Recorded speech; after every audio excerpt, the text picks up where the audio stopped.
Peace, what's up everybody? Welcome to another episode of my hip hop review. This is your boy Reg in the building. The album I'm about to do today is Mobb Deep's infamous album. This was released in 1995 under Loud Records. Singles albums known for are Temperatures Rising, Shook Ones, Survival of the Fittest, and Give Up the Goods. Producers include Mobb Deep, which was like Havoc making the beats and shit like that. Matt Life executive Scott Free, and the Abstract, which is basically the Q-Tip. And guest appearances include Nas, Raekwon, Big Noyd, Crystal Johnson, Ghostface, and Q-Tip. Alright, so y'all should know who Mobb Deep are. They're a hip hop. They're a hip hop group that was originally from Queensbridge and shit like that. I already reviewed the Juvenile Hell album, which I felt like the album was pretty good. I felt like the album was pretty good and stuff like that. But at the same time, it was just like, how can I put this?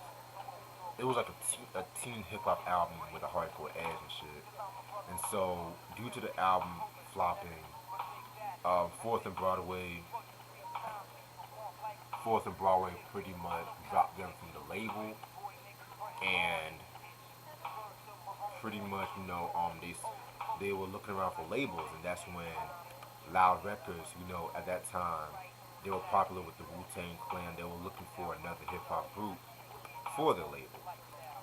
Now, pretty much, I remember last time I said that Q-Tip pretty much was like mentoring Havoc and shit like that. So he made more of a contribution with this album, especially with teaching Havoc how to make the beats and stuff like that. Sorry about that. So pretty much, Q-Tip really wanted to help out with the production on this album, and so Mobb Deep pretty much changed up the whole steez and shit like that. You know what I'm saying? So fast forward to 1994, they dropped the promo single "Shook Ones" one. This was like the preview of the new sound and stuff like that. And around this time too, Havoc was really learning how to make beats, and a lot of people don't know this, but Prodigy really taught Havoc how to do samples and stuff like that. You know what I'm saying? So that's very interesting. And so they recorded pretty much the whole of '94, and so that's when this album was released. Very dope album cover. I always loved this album cover. Just the griminess of it all and shoot like that, and the back cover with their crew in the back and stuff. You know what I'm saying? Always dug this album cover on some real shit.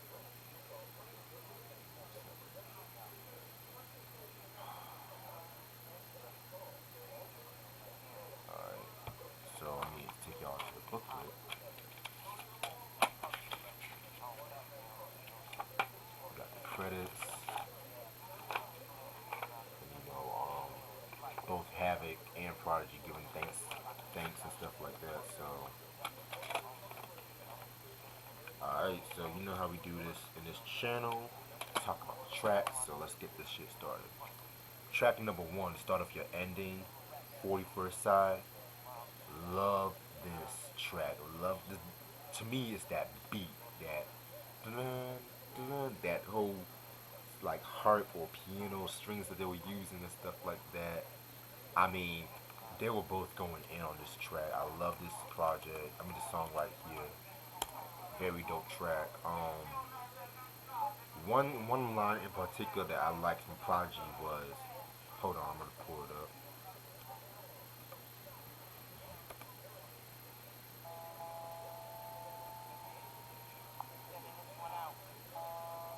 Yeah, Prodigy.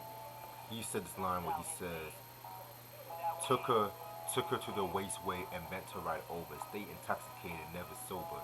Faced it, violate and get laced. Why you wasting slugs? You ain't bucking nothing. You better off bucking yourself. You need to stop fronting." Like, pretty dope track right here. Pretty dope track. Yeah, man, love this shit right here. Just a nice redefined a nice redefined sound from Mobb Deep and stuff. You know what I'm saying? Track number two, the infamous Prelude. This was pretty controversial because of the fact that they were pretty much talking about a lot of stuff, and believe it or not, this was the song or the skit that got them static with Death Squad, more specifically between Prodigy and Keith Murray, because there was one line where they said some line like how they were over the space shit and stuff like that, over the space shit. And if you guys know anything about like the Death Squad, if you know anything about like the Death Squad and stuff like that, they were known for like talking about a lot of weed on their songs and stuff like that. You know what I'm saying? And Keith Murray, he's pretty much felt some type of way. He pretty much felt some type of way about that. And what happened was, they had a little fight, like outside a club or some stuff like that. So yeah, man, like crazy, crazy, crazy, crazy, crazy, crazy, crazy shit right there. And if you guys remember, like the Hell on Earth review that I did years ago, um, you know, Prodigy, they dissed Keith Murray on a song called "In the Long Run," where in order for you to really access that song, you have to like have a computer, put in the computer and stuff like that. So yeah, man, infamous Prelude. And another thing, like I never understood why rappers can have like an intro after a specific song, but you know what? I'm not gonna count it. Track number three, which is playing in the background, "Survive with the Fittest." Next to Shook One's Part Two, I would say like this is probably their second most signature song. Um, just legendary Mobb Deep. One thing about this track was the fact that it was another controversial track indeed because this track inadvertently started the whole beef with Tupac and stuff like that. Started the whole beef with Tupac, and because of the line where they said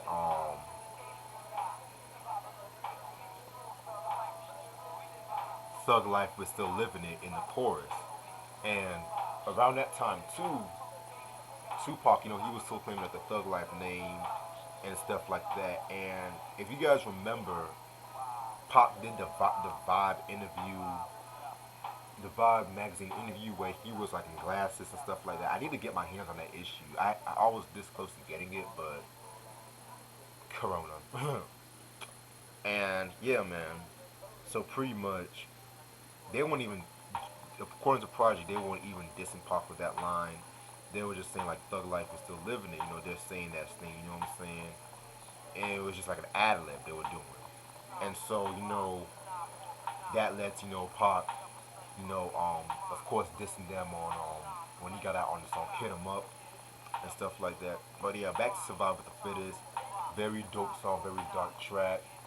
Ironically, the music video was directed by Puff too, so that's a lot of irony right there.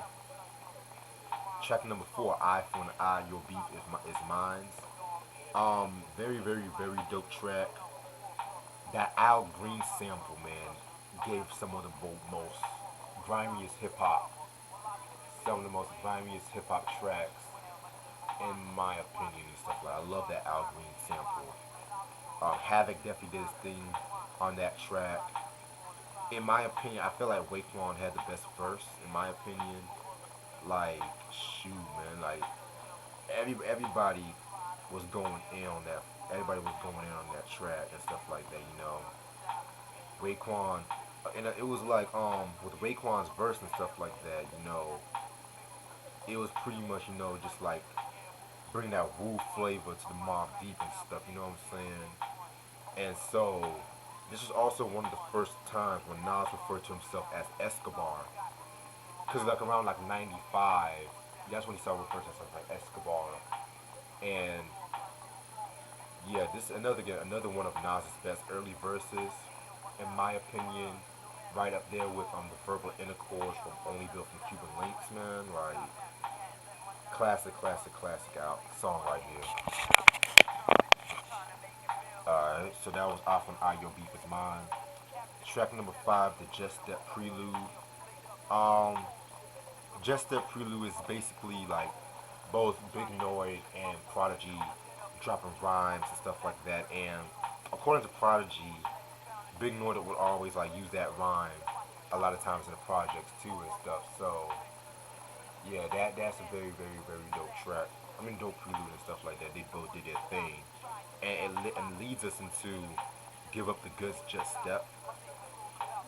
Very dope track. This was produced by Q-Tip and stuff like. And you can tell it was produced by Q-Tip, like the same way that Al Green sample brought us some of the best hip hop tracks. I felt like the Esther Phillips sample that they used was another song where it basically brought out some of the grimiest hip hop tracks ever. And it's crazy too because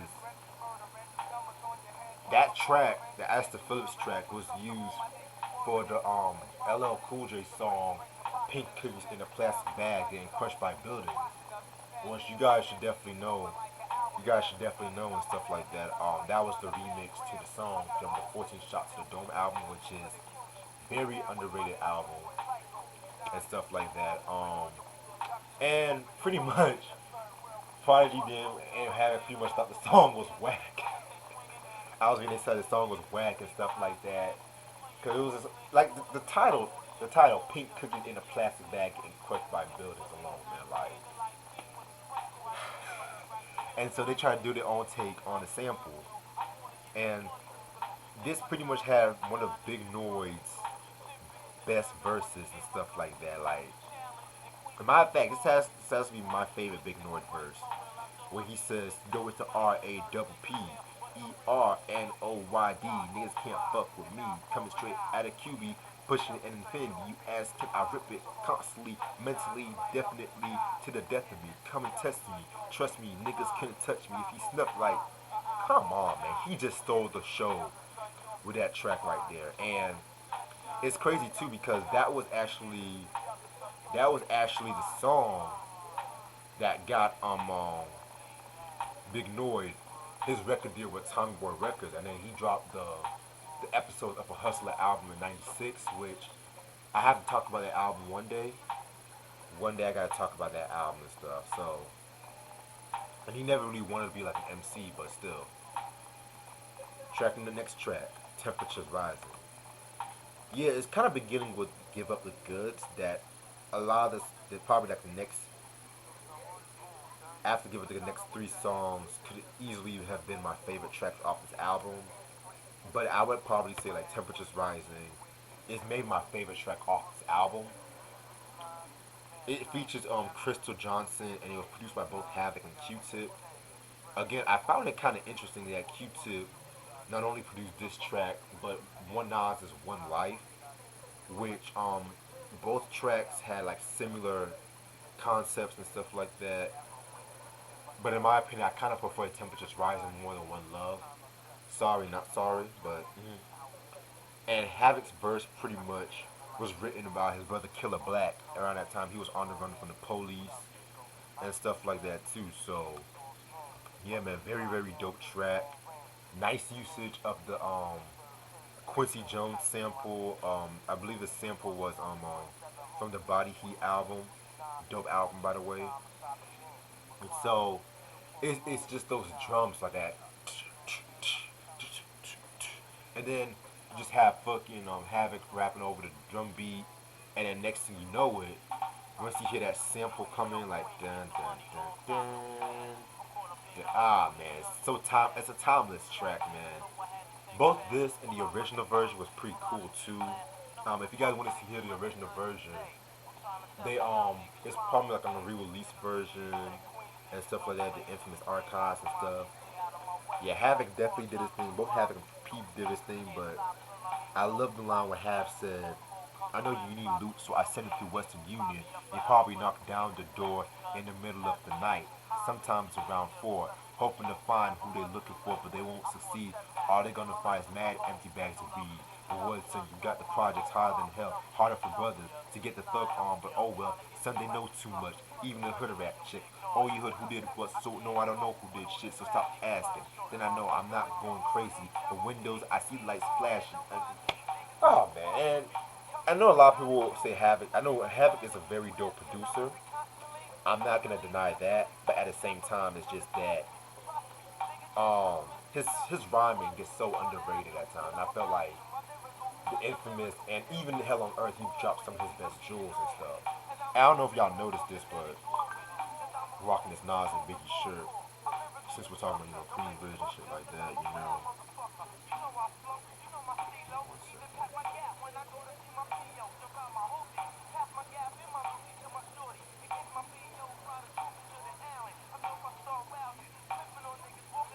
One second. Yeah, man. Cousin sent me a text message, but yeah, Temperatures Rising, timeless track, one of the greatest. In my opinion, I'll go as far as say one of the greatest hip hop tracks ever. Yeah, I said it. Cause I always feel like the Shook ones and Survival the Fittest. This track sometimes get overshadowed a lot, but not discrediting Shook ones and Survival, cause those are classics. All right, next track, Up North Trip. Again, another very, very, very dope track like that. Dun dun dun dun dun dun dun dun. Dun. Like, oh man. Pretty much Up North Trip was talking about the prisons upstate and stuff like that. Pretty dope track. I love this track. The beat again was very, very, very solid and stuff like that. You know what I'm saying? Yeah, man. Nice usage of the spinner sample and a little trivia. The demo version of this song also contained a verse from Elegy from the Infamous Crew and stuff like that. So yeah, man. Next track number 9, Trife Life. Oh, another classic song, man. Classic song. Trife Life is pretty much talking about people setting you up in the hood and stuff like that. Gotta watch your back, and it's pretty much. I love the track. The storytelling on this track is so amazing. Like you have, Prodigy waking up and stuff like that, and he gets a call from this girl and stuff. And he hasn't heard his chick from in a while. The next thing you know it, he always gotta stay strapped because she lives up in Brooklyn. She lives up in Brooklyn and stuff like that. And he gotta do what he gotta do. And next thing you know it, and if he got set up and stuff like that. And yeah, man, like that's very very dope track. And then you got Havoc's track. Havoc pretty much was talking about a scenario that happened and stuff like that, where he was similar about to get robbed and stuff too and stuff like that. And yeah, man, it's just so the chemistry on this track was so amazing and stuff like that. You know what I'm saying? So, but Prodigy definitely had the best verse and stuff. Love the line where he says, "So we take the gas to the precautions. Plus this trick lived in Brooklyn, home of the coffin. She might got a whole battle on of bucktowners, waiting for us to get off the train and surround us and stuff." Shit, yeah, man. I'm telling you, man, like this whole album is just such a cautionary tale about people setting you up and stuff like that. You know what I'm saying? I mean, Trife Life alone is such a timeless track. And me personally, I kind of prefer the more Trife Life or the Hell on Earth, but this one is still a timeless masterpiece. Track number 10, QU Hectic. Another very solid track. Oh, by the way, love the usage of the Norman Connors sample too. And yeah, QU Hectic, pretty dope track right there. I love the beat to that one and shoot. Another Quincy Jones sample that they use. Track number 11, Right Back at You, featuring Ghostface and Raekwon and Big Nori too. Very, very, very dope track. Um, love that beat, man. That's that signature Mobb Deep, vintage Mobb Deep sound. Havoc's verse actually came from a verse he did for this group called PhD called Set It and stuff like that too. So just throwing that out there. I always felt like Ghost and Ray had the best verse and stuff like that. This was them at their best in my opinion. Vintage Ghost and Ray. I mean, come on man, like come on, you can't go wrong with that shit. Like they had some lines where they said,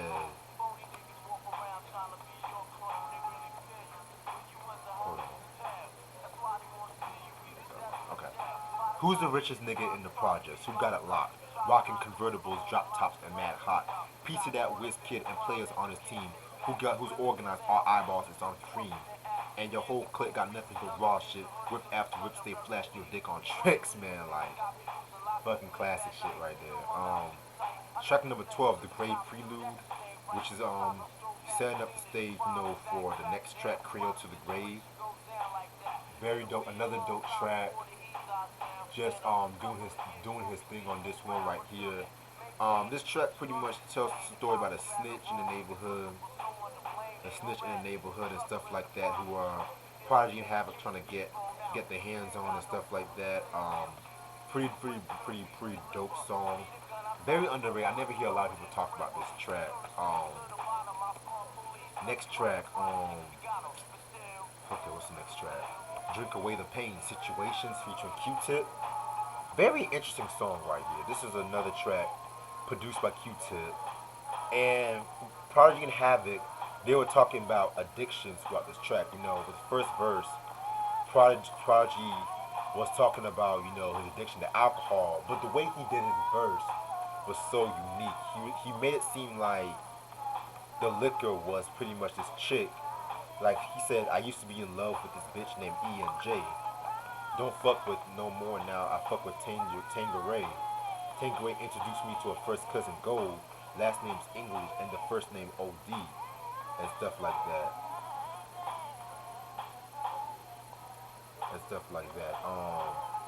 Yeah, man. Very, very, very nice usage of alcoholic beverages and stuff like that. I busted cherry, took a Virginia in '91.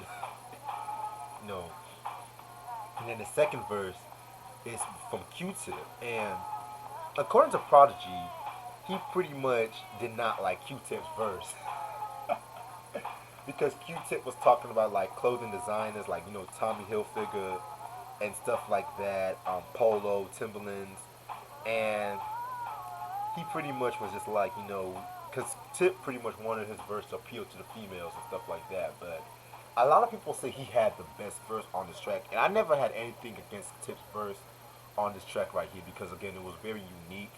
And Q-Tip, he's always known for doing those abstract short rhymes, no pun intended. And then you had Havoc, and stuff like that. Talking about his addictions to females and stuff like that. Very very dope lines, very very dope track and stuff like that. Track number 15, Shook One's Part 2. Do I even have to talk about the history between the song? I mean, this is the track that really cemented Mobb Deep as one of, if not one of the most admirable groups of East Coast hip hop around that time and stuff like that. I mean, just something so different. Just talking about the inner city life of the Queensbridge and shit like that. I mean, first of all, the beat, like, dang, everyone knows that beat. Everyone tried to rhyme over Shook Ones at one point. Even myself tried to freestyle over that when I was little and stuff. But yeah, man, just one of the all-time greatest hip hop songs of all time. And yes, like I said, it's not my favorite track off this album, but impactful wise, it's definitely the most impactful track off this whole project. Like, I mean, there's some clever, iconic lines here. Like, especially when Prodigy said, "When slugs penetrate, you feel a burning sensation, getting closer to God in a tight situation now. Take these words home and I think it through. Or the next one I write might be about you." Like, such a timeless, classic song right here, man. Like, just did their thing. Very dope sample right there. And the last track, Party Over, is the last track off this album. Party Over, pretty much, talking about, the party's over, how niggas be fighting at the end of the party, or how a party gets shut down, and stuff like that. Just a little trivia. Prodigy mentioned Every Day of My Life since November 2nd, 74. Me and Prodigy have the same birthday and stuff like that, so Scorpio stand up, Scorpio season. So found that kind of interesting and stuff like that. I also share the same birthday with Nelly too, but yeah. So yeah, Party Over, very very dope track. I love this track. Nice way to end off the album. And that's all of the tracks off this album. Overall, this is a hip hop classic in my opinion. I mean, this whole album